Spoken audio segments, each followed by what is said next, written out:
Hello friends, मेरे channel easy way of learning में आपका स्वागत है। आज हम पढ़ेंगे वर्कशीट नंबर 48 हिंदी की। देखिए इसमें कुछ क्या लिखा हुआ है। नीचे कुछ चित्र दिए जा रहे हैं। इन चित्रों को ध्यान से देखकर इन्हें पहले क्रम में रखिए और फिर एक कहानी बनती है।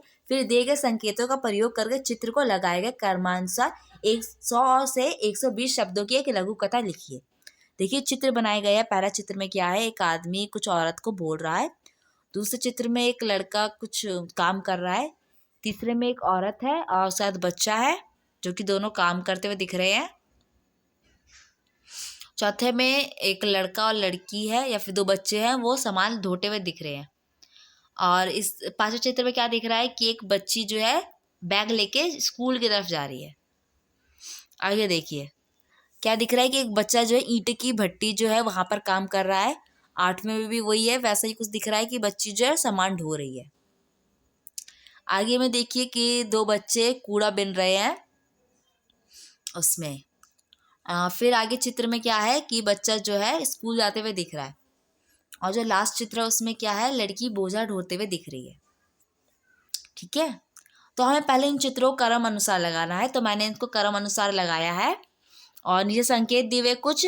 तो उसमें एक बच्चा, उसको एक और बच्चा मिला, प्रधान ने समझाया उसकी माँ को ही मजदूरी करनी पड़ती थी, उसमें दोस्ती हो गई। पहले उसकी बहन ने मजदूरी शुरू की, उसको विद्यालय जाना पसंद था, अलग अलग जगह मजदूरी करनी पड़ती थी। चलिए हम इनसे मिलाकर एक कहानी बनाते हैं चित्रों को मिला के। तो मैंने क्या किया, जो दूसरे वाला है उसमें क्या है, एक छोटा बच्चा काम कर रहा है। तीसरे वाले चित्र में इसे मैंने क्रम अनुसार लगाया। पहला वाला मैंने ये बनाया कि पहले वाले जो दूसरा वाला चित्र है उसमें पहले बच्चा काम कर रहा है, इसको मैंने पहला माना है। तीसरे में उसकी माँ को ही मजदूरी करनी पड़ती थी। 10वें में क्या है, उसकी बहन ने मजदूरी शुरू की। पहले उसकी बहन ने मजदूरी शुरू की। छठे और सातवें में कई बार दोनों भाई बहनों को अलग अलग जगह मजदूरी करनी पड़ती थी। संकेतों को मैंने लिखा है इसके साथ। चौथे और आठवें चित्र में क्या है, कई बार उसे कूड़ा भी चुनना पड़ता था, वहां पर उसकी दोस्ती एक लड़की से हो गई। और पहले चित्र में गांव के एक प्रधान ने उसकी माँ से बात की। पांचवें और नौवें में क्या है, दोनों भाई बहन स्कूल जाने लगे। चलिए अब इसको जोड़कर मैंने एक कहानी लिखी है, तो देखिए उस कहानी को। अंकित अपने परिवार के साथ एक गांव में रहता था। कुछ महीनों पहले उसके पिता की मृत्यु होने के बाद घर की आर्थिक स्थिति खराब हो गई। अंकित और उसकी बहन को पढ़ना बहुत अच्छा लगता था, परंतु पैसे की कमी के कारण उनका स्कूल छूट गया। उसकी माँ मजदूरी करती थी, लेकिन उससे उससे घर चलाना बहुत मुश्किल था। यानी जो उसकी माँ पैसा कमाती उससे वो घर नहीं चल पा रहा था।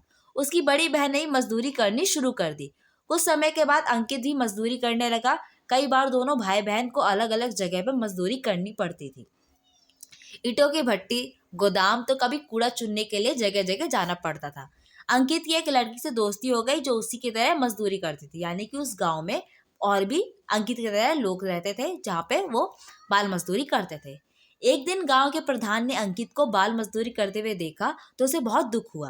प्रधान ने अंकित की माँ से बात की और बताया कि बच्चों की उम्र अभी पढ़ने लिखने की है, काम करने की नहीं है। साथ ही यह भी बताया कि सरकारी स्कूलों में 14 वर्ष तक की आयु के बच्चों को मुफ्त में शिक्षा, खाना, किताबें तथा कपड़े भी दिए जाते हैं।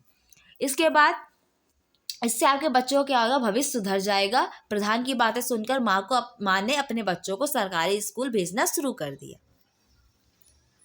ठीक है फ्रेंड्स, तो इस तरीके से मैंने कहानी लिखी है कि एक बच्चा है, इसकी फैमिली में कुछ पहले प्रॉब्लम आ गई, फिर उसे ही बाल मजदूरी करनी पड़ी। पर धीरे धीरे उसकी पढ़ाई भी छूट गई थी। पर प्रधान ने देखा उन्हें कि ये बच्चे जो है ये ऐसे बाल मजदूरी करे, ये अच्छा नहीं है इनके लिए। तो उसने क्या किया, उसकी माँ से बात की और कहा कि आपको इन बच्चों को स्कूल भेजना चाहिए। तो फिर उसकी माँ ने बच्चों को स्कूल भेजना शुरू कर दिया। यहाँ पे हमारी कहानी खत्म होती है। उम्मीद है आपको कहानी अच्छी लगी होगी। हमारा वीडियो कंप्लीट होता है। आपको वीडियो कैसा लगा प्लीज़ मुझे बताएं। इसे लाइक कीजिए, कमेंट कीजिए, अपने सभी दोस्तों के साथ शेयर कीजिए ताकि उन्हें भी ये कहानी अच्छी लगे और वो भी अपना वर्कशीट कर सके। और मेरे चैनल को सब्सक्राइब करना ना भूलिए।